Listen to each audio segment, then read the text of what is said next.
Well, I'm rewatching episodes of Yes Minister, which is the classic BBC sitcom from the 1980s, 80, He died, 81. of course, recently, didn't he? Who did? The guy, the writer. Oh, Anthony J. Yeah. Oh, I didn't know that. Yeah. Well, it's brilliant stuff, but it's almost as if it's ripped out of the headlines right from today. Yeah. Because the civil service versus the ministers versus the people, and it's just, we are watching this.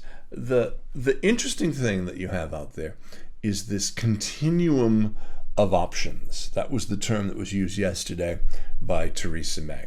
We want a liberal access to the single market, but we also want stringent border controls alongside trade tariffs.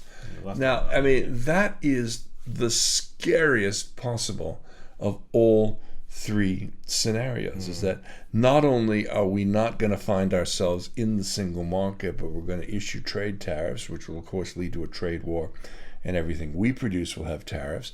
We're not going to have people coming into this country. Yesterday I saw things in the paper that said, yes, I actually do read the paper from time to time, that said we were going to require Europeans to have a visa every time they come to visit. Every option right now is on the table, and that just scares the living crap. I don't think they realise, do they? Well, they must realise. She's not a stupid woman, Theresa May. And she's got all this. It's like, as you say, the Yes Minister. Happening before our very eyes. And this issue of we want to stop immigrants coming in, but we want to have access to the single market. Apart from what you're saying, that's never going to happen. It's a colonial. It's a colonialism. It's an imperialistic bit of arrogance. Well, my only feeling anyway is, apart from anything else, that free movement of labour is one of the 4 planks of the EU, and they're not going to give that up lightly. We're now hearing that there won't be a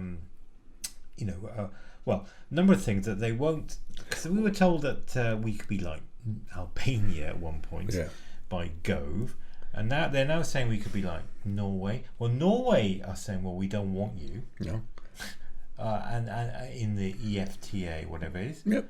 So if there's a hard exit, which she apparently doesn't want, that means crashing out the EU without any guidelines. So you go back to WTO, World Trade Organization rules, basically, and it might mean a recession of a loss in GDP of 4% a year, right?